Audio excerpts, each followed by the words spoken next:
Ver a Deus sorrir pra mim, isso me faz tão feliz.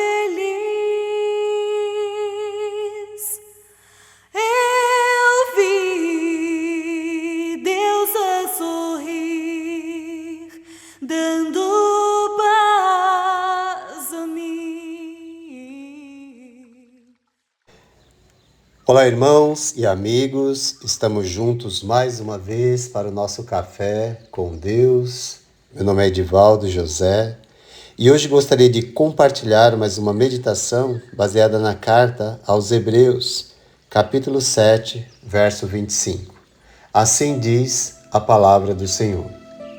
Portanto, Ele é capaz de salvar definitivamente aqueles que, por meio dele, aproximam-se de Deus, pois vive sempre para interceder por eles. Nossas mentes sabem que Deus tem todo o poder. Mas será que cremos nisso de todo o nosso coração?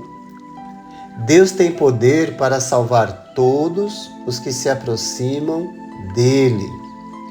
Mas isso significa que eu preciso tomar essa decisão de me aproximar. O autor da carta aos Hebreus diz que ele é capaz, ou seja, ele é poderoso para salvar.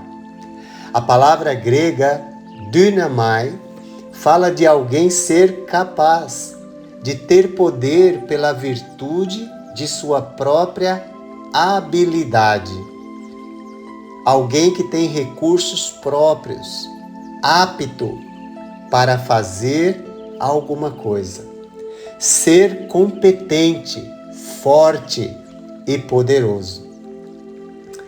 Apenas por curiosidade, a palavra dynamai, ela vai dar origem à palavra dinamite, que tem em sua expressão um grande poder. Agora, como ele opera, esse Deus poderoso para salvar? Como ele opera a salvação? O autor da carta diz, definitivamente.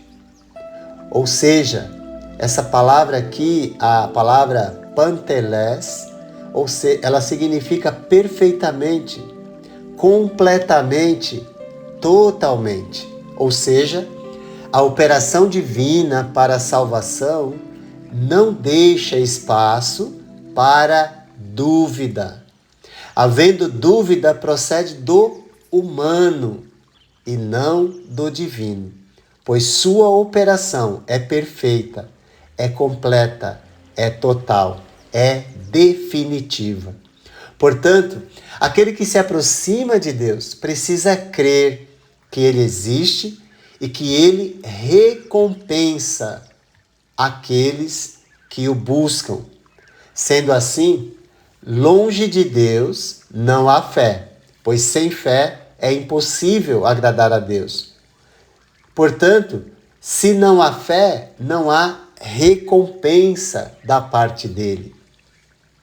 Longe da fonte da salvação ou daquele que é capaz de salvar definitivamente, não há como encontrar refrigério para a alma sedenta.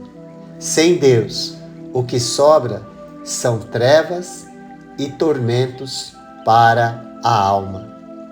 Deus não pode salvar aqueles que se distanciam dele, pois ele é a fonte, e está escrito, ele tornou-se a fonte da salvação eterna para todos os que lhe obedecem.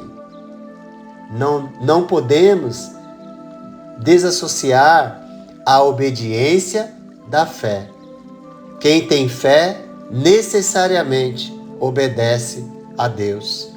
A obediência, ela inclui a aceitação do Evangelho, em primeiro lugar, pois está escrito que Ele, Deus, punirá os que não conhecem a Deus e os que não obedecem ao Evangelho de nosso Senhor Jesus. Segundo aos Tessalonicenses 1:8.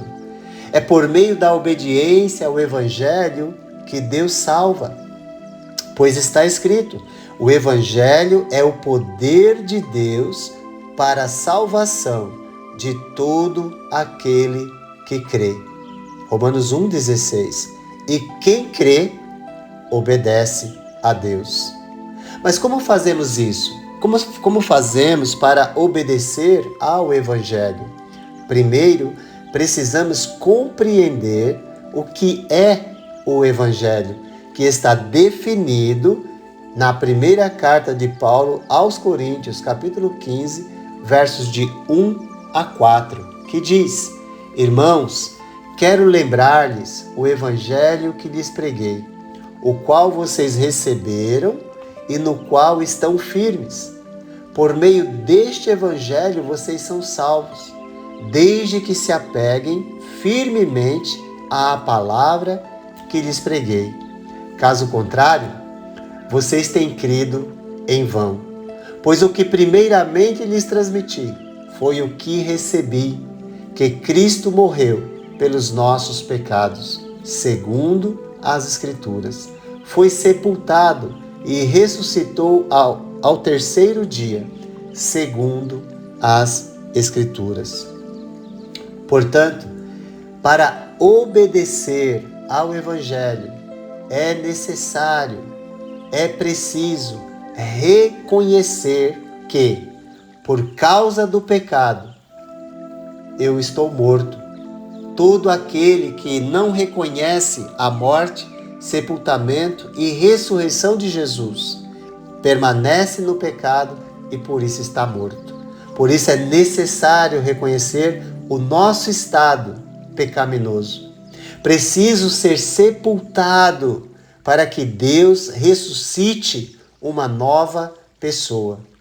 Isso é realizado no ato do batismo, quando o velho homem é sepultado na água, morrendo para o pecado e ressuscita para Deus. Como está escrito na carta de Paulo aos Romanos, capítulo 6, versos 3 e 4.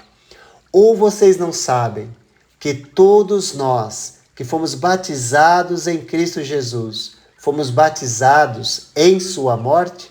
Portanto, fomos sepultados com ele na morte por meio do batismo, a fim de que, assim como Cristo foi ressuscitado dos mortos, mediante a glória do Pai, também nós vivamos uma vida nova. É importante dizer, nesse momento, que batismo não é evento, e sim um milagre que Deus opera no ser humano para a sua salvação. Portanto, esse trecho de Romanos 6, 3 e 4, ele precisa ser lido com o entendimento do significado da palavra batismo, que é uma palavra de origem grega e significa imersão. Então nós podemos ler dessa forma. Ou vocês não sabem que todos nós que fomos imersos em Cristo Jesus, fomos imersos em sua morte? Portanto, fomos sepultados com ele na morte por meio da imersão, a fim de que, como Cristo foi ressuscitado dos mortos mediante a glória do Pai, também nós vivamos uma vida nova. Certamente, sempre encontraremos as mãos de Deus estendidas e abertas para nós na cruz, quando caminhamos em direção a Ele, pois está escrito: aproxime-se de Deus e Ele se aproximará de vocês. Ao mesmo tempo, Ele vive para interceder por nós. Isso significa que Ele salva os que se aproximam dEle e também cuida de cada um dos que salvou definitivamente, completamente, perfeitamente. Você tem se aproximado de Deus? Você crê que é salvo em Jesus Cristo, imerso na pessoa de Jesus, na morte de Jesus? Se a resposta for sim, como isso tem afetado sua vida? Pois a fé não é discurso, não é informação, e sim transformação de vida. Longe de Deus, o que resta é vergonha e horror eterno. Desviar-se de Deus é construir sua vida no pó. Logo, tudo voará para longe, para o esquecimento e o tormento eterno. Portanto, Deus pode salvar definitivamente, sim, os que se aproximam dele. E não apenas isso, ele vive para interceder por nós. Ele convida, ele cuida daqueles que dele se aproximam. Ele convida a se aproximar e cuida de cada um. Portanto, não se afaste da fonte da salvação eterna. Deus pode, Ele é capaz de salvar definitivamente os que se aproximam dele. Se você se aproximou de Deus e obedeceu às suas orientações, as orientações de Jesus, quanto à necessidade de nascer de novo, então você foi salvo definitivamente. Então, Ele intercede constantemente por você. Portanto, definitivamente, decida permanecer na presença dEle. Isso requer tempo com Deus, tanto para falar com Ele através da oração, como para ouvir a sua voz por intermédio da sua palavra. Isso diz respeito ao que você e eu podemos fazer. O que não podemos fazer, Deus fez, faz e continuará fazendo, pois Ele é capaz de salvar definitivamente aqueles que se aproximam dEle. O Senhor te abençoe e te guarde. Eu vi meu Deus sorrir, isto me fez tão feliz. Eu vi Deus a sorrir, dando paz a mim.